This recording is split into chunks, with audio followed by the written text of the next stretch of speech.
Ok. Bien, entonces, bueno, este es un curso de bioética en el área médica, que fue la motivación inicial del CENAVI. Y claro, el último, pero no menos importante, es los aspectos de investigación, donde el personal de salud tiene una participación importante. Vamos entonces a dar un recorrido muy rápido para ir haciendo, como se llama, el piso de todo lo que vamos a estar haciendo el día de hoy. La siguiente. Bueno, para los que no me conocen, yo soy Maritza Padrón, soy biólogo, farmacólogo, ahora con la maestría en bioética, y desde el año 99 que hice el curso, el quinto curso, como estaban ustedes allí ahorita, he estado entonces incursionando en la bioética. La siguiente. Bien, entonces, cuando hablamos de la bioética aplicada a la investigación, básicamente lo que se enfoca es el bienestar a la humanidad. ¿Y cómo se logra esto? Porque haya verdad en todo el proceso de investigación y porque eso que haga el investigador sea honesto para evitar el fraude científico. Vamos a ver cómo históricamente esto hubo la necesidad de redactar declaraciones, regulaciones, y hoy en día entonces una bioética de la investigación no se concibe si no hay el cumplimiento de estas pautas, de estas directrices para hacer una investigación bioéticamente aceptable en seres vivos. La siguiente. Em, y uno todavía consigue gente que pregunta, pero si yo estoy en mi laboratorio, yo lo que busco es el bienestar, ¿por qué tengo que obtener una revisión bioética de un tercero? Que es uno de los grandes limitantes. Y bueno, y lo que les puedo decir es que en lo moral, la ciencia históricamente se ha visto que puede estar la ciencia en conflicto con la ética, como fueron los experimentos de los campos nazis, que son los ejemplos más relevantes, y aunque hay muchos otros como les voy a mostrar, y porque hoy en día no se concibe una investigación donde el sujeto no esté informado, adecuadamente informado de cuál es su participación en la investigación, cuáles son los riesgos a que va a ser sometido y que él acepte entonces. Y eso en la práctica lo que hace es tener unos sujetos de investigación más asertivos.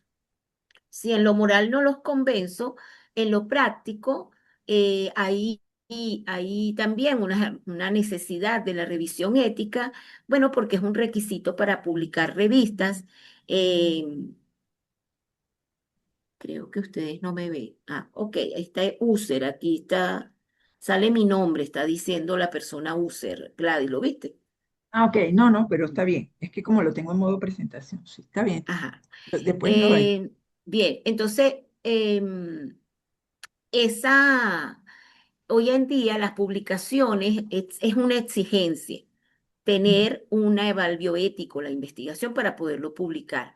Pero además, si usted va a solicitar financiamientos en un ente, eso es necesario. eh, la aprobación, y desde el punto de vista académico, se ha logrado que los comités de bioética, por ejemplo, en la facultad los comités académicos, perdón, en la Facultad de Medicina, requieren como un requisito más la aprobación del aval bioético. Esta presentación se las vamos a hacer llegar, ¿ok? De manera que continuemos. La siguiente. Bien, entonces, cuando hablamos de investigaciones que involucra pacientes o personas sanas, se le pone el apellido de investigación biomédica, pero igual lo que busca es desarrollar, contribuir con el conocimiento y que pueda ser corroborado por métodos científicos, de manera tal que esta investigación biomédica, lo que nosotros pues, en el área de salud más conocemos, es para estudiar procesos fisiológicos, bioquímicos o patológicos, pero la investigación social que se realiza en psicología, en antropología, es también considerada una investigación biomédica. ¿Ok? Siguiente. Allí se pegó una palabra. Entonces, esta investigación biomédica se desarrolló tuvo su gran desarrollo con el progreso de los fármacos. Y pensando en, en Quijada, que es un ingeniero, bueno, para el desarrollo del fármaco es un periodo que puede llevar hasta 10, 20 años, porque está dividido por etapas, como pueden ver desde la izquierda, está la etapa del descubrimiento del fármaco, que se puede hacer desde extractos de plantas, que se observa que tienen una función y que vamos a estudiarla, pero hoy en día se utiliza la relación actividad, estructura, y sentado frente a la computadora se puede hacer el diseño de fármaco. Una vez que se tiene molécula, una molécula que pudiera tener algún efecto, entonces pasa por una etapa preclínica que se utilizan animales todavía, aunque se están buscando métodos alternativos, y posteriormente es que se logra la etapa 3, que es donde ya hay participación de sujetos al principio sanos, al principio con con patologías en incipiente, y luego de esa etapa es que se llega a la comercialización, a la etapa 4 donde allí se continúa investigando, se hace farmacovigilancia y han llegado fármacos a esta etapa 4 que después deben ser eliminados. La siguiente. Eso de hecho, aunque esto es una gráfica muy vieja, se representa muy bien cómo la expectativa de vida aumentó y en las barras superiores, mientras que las barras inferiores nos muestran cómo se redujo significativamente la mortalidad, y todo esto con base al desarrollo de fármacos, de manera que allí se justifica y fue muy fuerte la investigación biomédica. La siguiente. Entonces, brevemente, basándonos en estos dos doctores, Diego Gracia, que ya debe ser conocido de ustedes, y un artículo clásico también de Rodríguez Gómez, ellos hacen como esa evolución y creo que es importante evidenciar cómo fue históricamente creciendo. Rápidamente, la siguiente.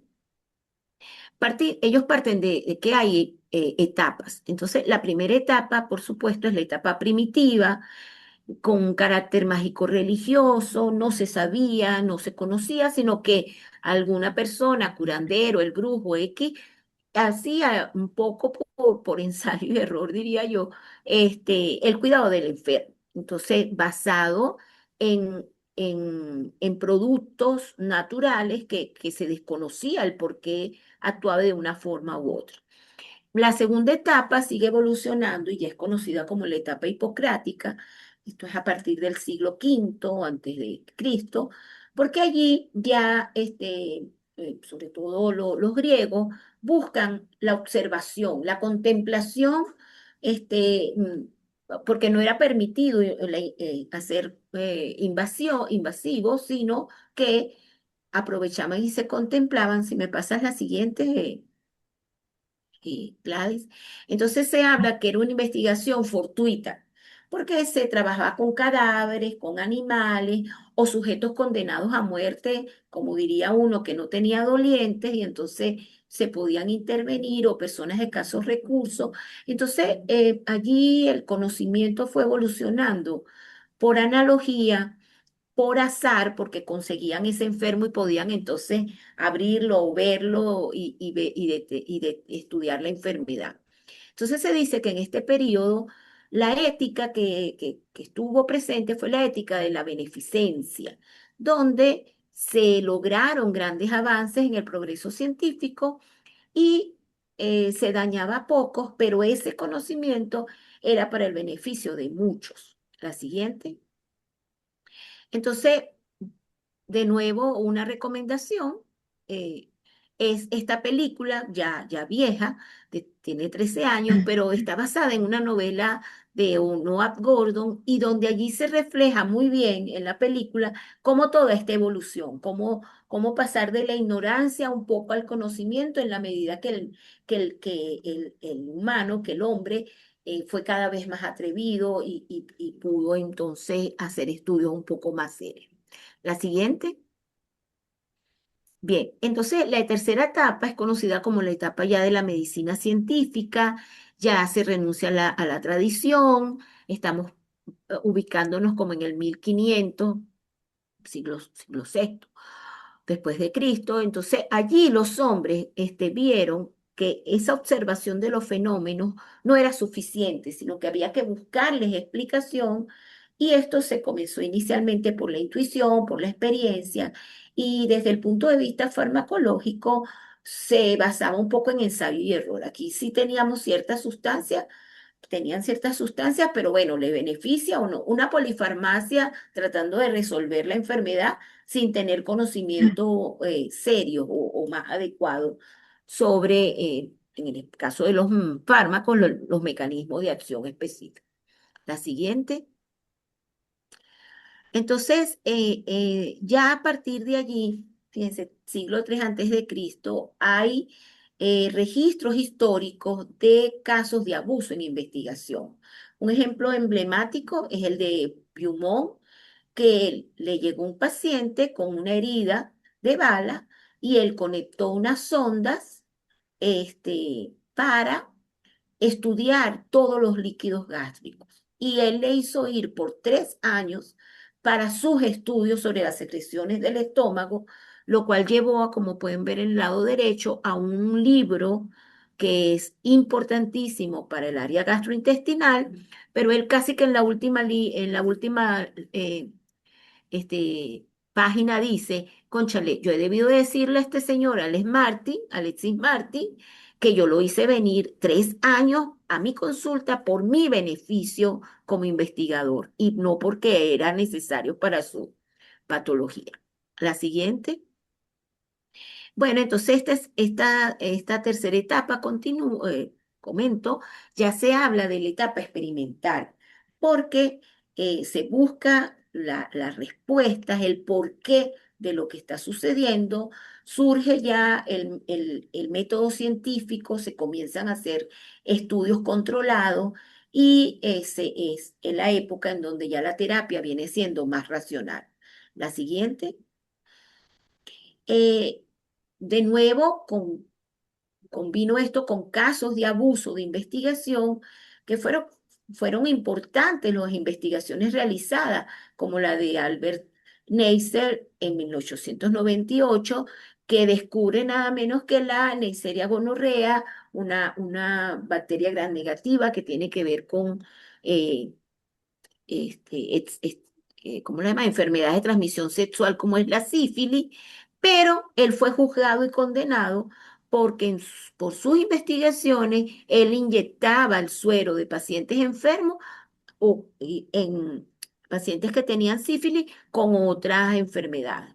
Entonces, sin informarle, sin el conocimiento, el paciente realmente no sabía qué le estaban haciendo. Siguiente. Ya. Ajá. Entonces, en el siglo XIX ya hablamos de la medicina científica formalmente, con técnicas, y es la investigación diseñada lo que impera. ¿Por qué? Porque ya en esta época definitivamente había una crisis de solamente de tener el conocimiento por la experiencia. Empírico significa no, a veces este término es mal utilizado. Se refiere a esa práctica, ese autoaprendizaje que hacía el médico en función de lo que tenía oportunidad de estudiar.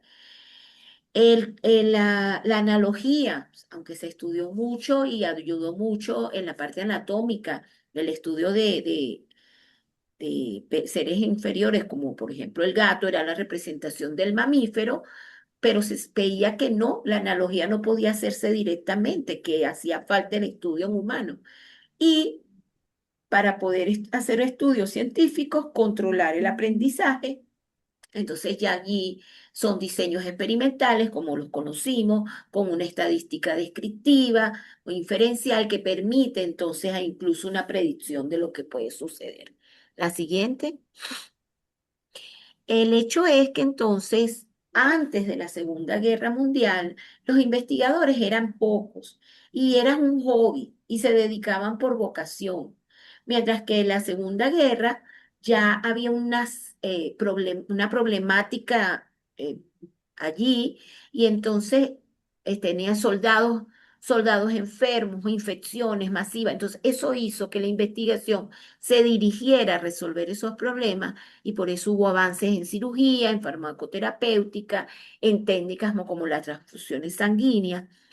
Posteriormente, ya pasada la posguerra, comienza a ver la investigación como una empresa y el gobierno comienza a invertir, los gobiernos comienzan a invertir en investigación y entonces la investigación se transforma, disculpe que no se ve allí, en una forma de vida. Hay eh, médicos, por ejemplo, Ya.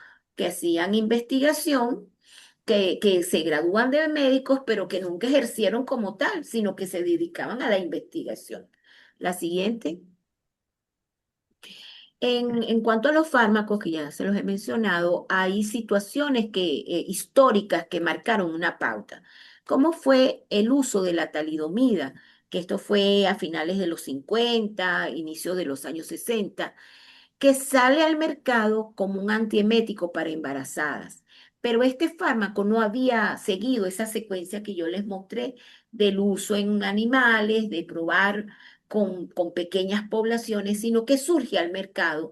Y claro, imagínense, mujeres embarazadas, eso tuvo una gran comercialización y trajo como consecuencia nacimiento, los registros dicen de hasta 8.000 niños nacidos con afectaciones congénitas llamadas focomelia. Entonces, para no hablar tan mal del fármaco, resulta que el fármaco es muy bueno, se sigue utilizando, pero con la restricción de que el paciente no esté en edad reproductiva, sino que pacientes con enfermedades como lupus eritematoso, lepra, mieloma, todavía tienen una vigencia y una acción importante. La siguiente. El punto es que también hay que señalar que epidemiológicamente, no, pero si yo lo que voy a hacer es ver prevalencia, ver que no estoy ni inoculando nada, no estoy maltratando al paciente, yo ni lo voy a ver posiblemente, pero sí hay registros en la literatura de casos de abuso en investigación, en epidemiología, porque si una tercera persona tiene acceso a esa información del participante y la usa de forma inadecuada, puede causar un perjuicio, exponiéndolo a discriminación o a ciertas condiciones o incluso a procesamiento penal. La siguiente. Entonces, muchos de estos casos, como les decía, allí tienen el link de la revista donde definitivamente, o sea, se puede evidenciar como en diferentes áreas hay casos emblemáticos de, bueno, los llamamos fraudes científicos, pero que conllevan al maltrato, perdón, de los pacientes. La siguiente.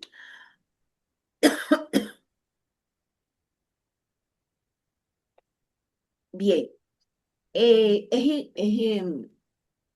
les muestro aquí, y bueno, en mi área de farmacología, cómo realmente en el siglo XX los avances hechos por estos investigadores han mejorado la calidad de vida, han sido beneficiadas muchas personas en consideración a los avances en farmacología, la siguiente. Y lo que nos lleva a seguir, esto sigue evolucionando y hoy en día ya hablamos de la medicina personalizada. Se dice que la medicina del futuro va a ser personalizada, preventiva, predictiva y participativa. Y donde allí, y viene el tema ya, inteligencia artificial, la robótica y la genómica, perdón, tienen un punto muy importante. La siguiente. Em, Hablando de inteligencia artificial e investigación, hoy en día, como pueden ver en esa lámina, tenemos múltiples aplicaciones en beneficio de la investigación. Facilitan el trabajo, revisión de literatura, análisis de datos, hasta redacción. Puede mejorarle la redacción eh, favorece procesos educativos, desarrollo de metodología, y esto está muy bien, esto es importante, pero lo que no podemos perder de vista, la siguiente,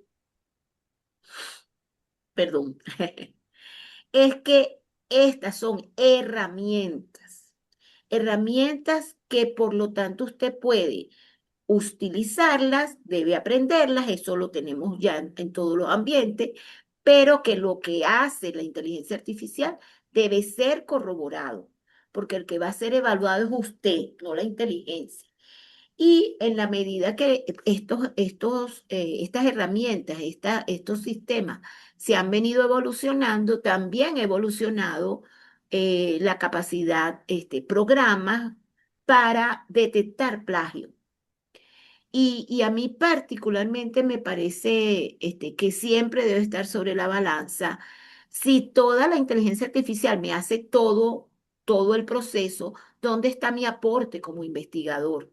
Yo creo que eso allí hay que estar siempre atentos. La siguiente. Bien, entonces con este recorrido lo que le he querido comentar es que por muchos años se pensó que en pro de la ciencia, de mejorar esa calidad de vida, los investigadores eran capaces de regular su propia experimentación. Pero como les he ido mostrando, los hechos históricos indican que eso no era así y que por lo tanto se justifica la revisión por terceros. La siguiente. Entonces, existen aquí otros abusos, uno también muy reconocido, muy clásico, es el de los experimentos realizados en Alabama, experimentos de Tuskegee, donde el objetivo, o sea, lo que vamos a ir viendo, metodológicamente el objetivo estaba muy bien, vamos a estudiar el curso natural de la sífilis, pero la selección de la muestra. Fíjense que fueron hombres analfabetos de raza negra. Y de esos 399 hombres, se encontró que 28 habían muerto de sífilis, que 100 personas se complicaron, que 40 esposas fueron infectadas, que hubo 19 niños al nacer. Y al final, cuando pararon, porque no es que terminó, en el año 72, un periodista eh, supo de este experimento, lo denunció y fue que lo pararon. Para ese momento, 74 sobrevivientes. Cabe resaltar que fíjense que entre 1932 y 1972, en el año 46, ya se había descubierto la penicilina y se sabía que era la cura, pues el tratamiento para la sífilis era este medicamento. Y los investigadores no lo informaron, no lo utilizaron porque se afectaba su objetivo de investigación. La siguiente. Entonces, en el año 97, segundo periodo de Clinton, él hizo un acto para públicamente pedir disculpas y ya quedaban, era 8 sobrevivientes para esa época. Y este hecho fue tan significativo que incluso hay una película, allí la tienen en la parte superior derecha, y se ve cómo, entonces, redondeando a 400 pacientes de raza negra, fue un punto álgido que realmente llamó en el momento la atención de cómo se estaban haciendo las investigaciones. La siguiente. Bueno, lamentablemente hay que decir que esto todavía continúa.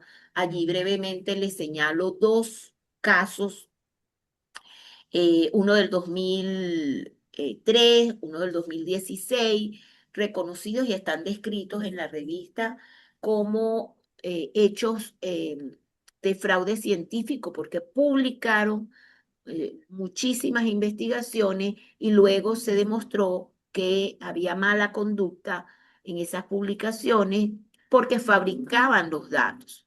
De manera tal, perdonen el vecino motorizado. Este, de manera tal que seguimos, como digo ahí en una frase, hay trabajo por hacer. La siguiente. Bien, en los animales también han habido excesos, no solamente en el uso del animal de experimentación completo, sino en el uso de células, en el manejo inadecuado de los biobancos. Eso también es objeto de preocupación desde el punto de vista de la bioética. La siguiente. Entonces, sin contar con todo el desarrollo tecnológico que, por un lado, y aquí presento aspectos que al final no resultaron tan beneficiosos como se pensaba. La fisión nuclear que llevó a la bomba atómica, al calentamiento global, la clonación que tuvo que ser restringida porque ya se estaba pensando que se podía hacer directamente en humanos, toda esa contaminación que estamos teniendo por todos los desechos de chatarra, de manera tal que eh, hay una situación que se ha desarrollado en los últimos años que hay que considerar. La siguiente.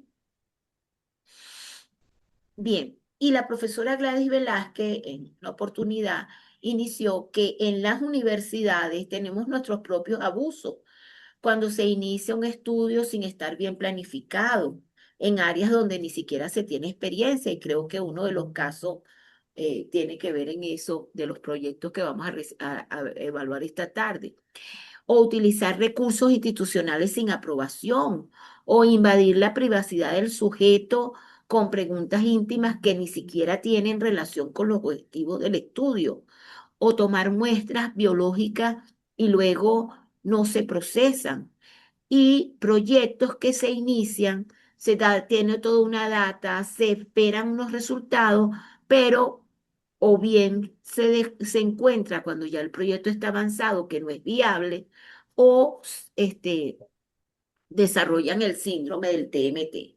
¿Conocen ese síndrome? ¿Alguno lo conoce?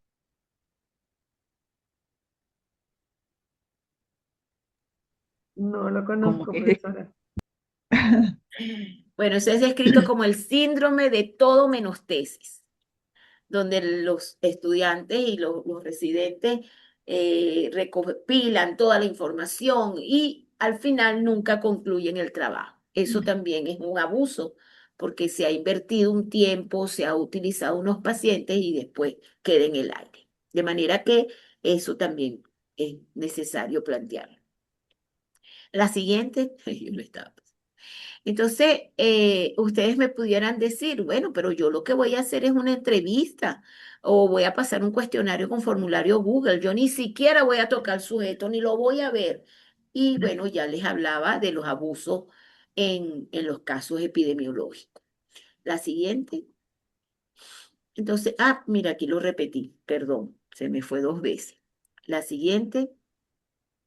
Entonces, lo que vemos en general con todo este recorrido es que ha habido transgresiones éticas en la investigación, conductas poco coherentes al atentar contra la dignidad humana, o transgresiones en las publicaciones científicas, o ausencia en la validación científica que es rigurosa, que debe ser rigurosa, o el uso no ético de animales de experimentación, o la subordinación de los principios y valores, o el manejo poco transparente de los recursos. Todo eso es lo que motivó la siguiente a que había necesidad de evitar que esto sucediera, los experimentos de los campos nazis. La siguiente, el uso inadecuado de los animales. Entonces, de todo esto, lo que cabe resaltar es que no había desconocimiento de los principios bioéticos de la investigación, que tampoco se tomaba en cuenta el concepto de poblaciones vulnerables, que no sé si ya lo vieron en otra, o lo vamos a ver en otra presentación, que entonces surge la necesidad de regulación de la investigación biomédica, que no se consideraban a los animales como sujetos con derechos y que no se respetaba eh, a las personas que participan en la investigación, no se consideraba su dignidad. De manera tal que toda esta situación, la siguiente, llevó entonces a que no se evidencia a los animales, esto es un poco repetitivo, los animales de experimentación como sujetos de derecho, ni se respeta a las personas, la dignidad de las personas. Punto de enfoque de la bioética. Entonces, em, todo esto enmarcado en esos siglos que les mencioné, donde se hacía investigación enfocado solamente en el aspecto, en el enfoque de positivismo, esa corriente filosófica, que las ciencias y la biotecnología estaban excluidas de la discusión ética. Todo eso llama la atención y hay una seria preocupación por cómo esas nuevas tecnologías y toda esta forma que se venía realizando la investigación afectaría el futuro. La siguiente. De manera tal que la ciencia, lo que se promueve es que la ciencia debe ser concebida como un hecho social donde la ciencia es el producto del hombre, pero es un hecho sociocultural con trascendencia, donde el científico no trabaja solo, sino que hay un equipo y asociaciones estratégicas y que la interacción con sujetos de estudio, con personas con su misma naturaleza y la humana y dignidad deben ser entonces respetadas, un poco cumpliendo la regla de oro que ya estudiaron. La siguiente. Entonces, ¿qué papel juega la bioética si voy a investigar? La siguiente. Cuando se plantea una investigación de acuerdo a metodólogos clásicos como Sampieri, como Hernández Sampieri, él plantea que la investigación parte de la literatura, de la experiencia o que haya una línea de investigación. Entonces, lo primero que se tiene que hacer es evaluar si la investigación vale la pena. Y eso allí ya estamos incorporando la bioética, porque cuando se evalúa la idoneidad, la importancia de realizar la investigación, qué aporte va a dar, ya usted está teniendo un pensamiento bioético para esa investigación. Solo después de eso es que usted elige el estudio, planifica la investigación, busca los reales, todo eso hay que hacerlo posterior. La siguiente. Entonces, yo les voy a dejar este cuadro, no lo vamos a leer. También está en la revista de ética, en la revista de ética e integridad, está completo. Aquí simplemente estoy eh, indicándoles cuál es la relación de la bioética en todos y cada uno de los pasos de la investigación. En el artículo original tienen una columna a la izquierda donde también señala los aspectos estadísticos, perdón, que también deben jugar un papel importante desde el principio. Fíjense, estamos definiendo variables, cuál es el principio de no maleficencia, minimizar los riesgos, qué sería el principio de beneficencia, que el equipo de investigadores esté capacitado y así en este y en el siguiente cuadro se completa. La siguiente tienen entonces cómo se puede relacionar cada paso de la investigación con aspectos bioéticos. Si esto se cumple, esa es una investigación planificada bioéticamente aceptable. La siguiente. Ok. Entonces, yendo a la parte de las declaraciones, de los reglamentos que tuvieron que hacerse, el punto de partida es el juicio de Nuremberg. A los médicos de campos nazis, por cierto, nos enteramos que ahorita hay una película que acaba de recién Estrenar. estrenar sobre este aspecto, no la hemos visto, pero este tema ha sido demasiado trillado porque dio en la pauta para decir, epa, no podemos hacer todo lo que queremos, tenemos que respetar a los humanos, tenemos que considerar a los animales, entonces es importante a partir de esta edad, de este juicio, llamado así, juicio de Nuremberg, la siguiente, que surgen entonces el primer documento, creo que está, ajá, Faltaban sí, los letreros. los letreros, sí. Surgen entonces los códigos internacionales. El código de Nuremberg tiene 10 artículos y el primero es que el paciente debe conocer a qué va a ser sometido. Este código fundamental dio origen a la Declaración de Helsinki, que fue en el año 1964.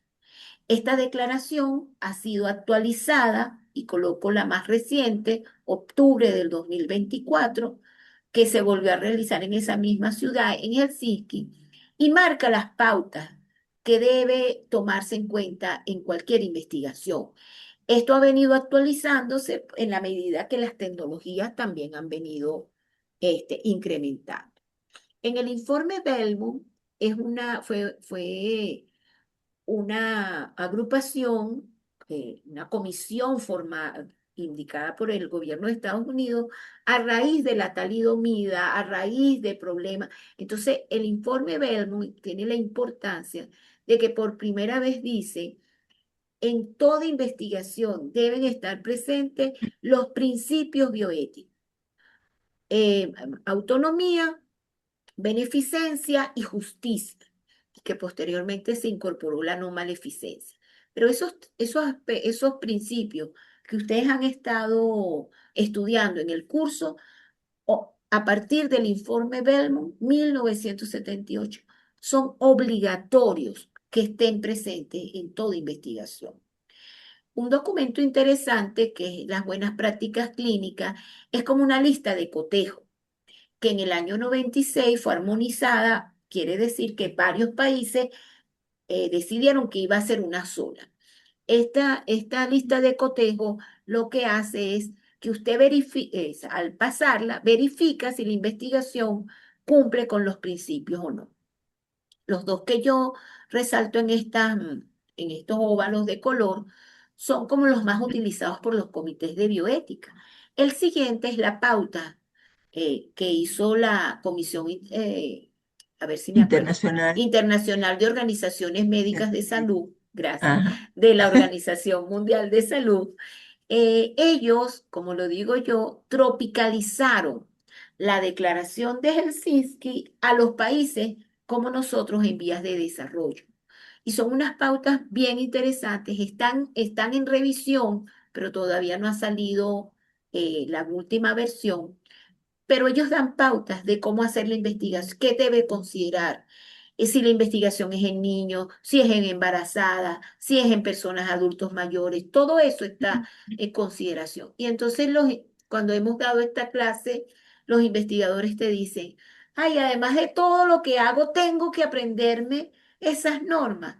Y no, no es la idea, pero usted tiene que conocerlas, porque debe así, al revisar, de acuerdo a la investigación que usted va a hacer, asegura que se están cumpliendo las, las, eh, las pautas, las regulaciones éticas para la investigación biomédica, y ya se asegura que su proyecto va a ser aceptado. La siguiente. Con base a esas regulaciones, se desarrollaron entonces las regulaciones nacionales. Y vemos que la primera, y que es fundamental para otras profesiones de salud, puesto que ninguna ley de ejercicio, excepto la de medicina, tiene todo un capítulo relacionado con la participación del profesional en investigación en seres humanos. Esa ley data de 1982 y posteriormente se han ido haciendo modificaciones para incorporar a los médicos integrales, para incorporar a los médicos de las universidades militares, pero ese capítulo, gracias a Dios, se ha mantenido intacto, el capítulo relacionado con investigación. En el año 99 se aprueba la Constitución vigente, que por primera vez en el artículo, eso lo vamos a ver en otra clase, da la pauta para que el consentimiento informado sea un derecho del paciente, y eso lo hace pionera con relación a otras de América Latina. Luego, bueno, la ley del medicamento, si las investigaciones son con fármacos, igual que las normas de la Junta Revisora del ente regulador, que es el Instituto Nacional de Higiene. En el año 2003, también, como decía ya la profesora, está en revisión el Código de Ontología Médica, las buenas prácticas clínicas. En el 2011 es la edición vigente, sale de un ente gubernamental, el, en ese entonces CONICIT, un código de ética para la vida, el cual hay que decirlo, es un documento muy completo, muy importante, habla incluso de investigaciones sociales, de los bioterios, de los animales, es muy completo y es de uso mm, obligatorio en los comités de bioética. Coloco por aquí el reglamento de investigación farmacología clínica, que pido disculpas, es del Instituto Nacional de Higiene, y la Ley Orgánica de Ciencia y Tecnología e Innovación, que recibió también una revisión en el año 21. La siguiente. Ok, con relación a los animales, también creo que falta que pases una más para completar la. Ah, sí, sí, sí, está Ajá. bien. ¿Ya? Lo que se busca cuando se trabaja con animales es el bienestar animal. Y ahí, como pueden ver a la izquierda, guía de principios de los de entes internacionales. Y en Venezuela apenas, no tiene el año, pero creo que fue en el 2010, se logró 5 artículos con relación a los animales de laboratorio en esta ley. Y bueno, tenemos una institución que se llama ABECAL, donde hay miembros egresados de nuestra maestría, que siguen luchando por lograr pues, un documento más extenso al respecto. La siguiente. Esto se basa en que se pueden hacer investigaciones básicas o estudios in vivo o in vitro con los animales. Y como les mostraba al principio, son esenciales para proseguir con investigaciones clínicas. La siguiente. Lo que nos dicen los expertos es que la primera condición del investigador que trabaja con animales de laboratorio es el respeto a la vida, por el dolor o el sufrimiento a que estos puedan ser sometidos en los trabajos bajo su responsabilidad. O sea que el investigador debe, como insisto, asegurar el bienestar animal. Yo me limito al laboratorio, pero esto es extensivo a lo zoológico, a los juegos donde participan animales, como a las corridas de toro y todo eso. La siguiente. En investigación se impone como principios el cumplimiento de las 3 R, que ha generado entonces que se busquen alternativas que no sea el uso de animales. Entonces, en las 3 R lo que plantean es reducir al máximo posible el número de animales empleados, y esto se logra con una buena planificación, reemplazar por técnicas experimentales alternativas, y ahorita existen hasta modelos computacionales o cultivo de tejidos o invertebrados que se puede hacer investigación, por lo menos las preliminares, y refinar las técnicas para minimizar el sufrimiento animal, porque cuando yo llegué a estudiar farmacología, cuando ya se descartaba al animal, a los ratones, lo que se hacía era como las gallinas, pues, darles golpes contra el mesón de mármol y así. Entonces eso no es totalmente inaceptable, y hoy en día, por ejemplo, esa cámara de CO2 tiene participación, esta egresada nuestra, la desarrolla una cámara donde simplemente se aumentan los niveles de CO2 y el animal muere sin sufrimiento. La siguiente.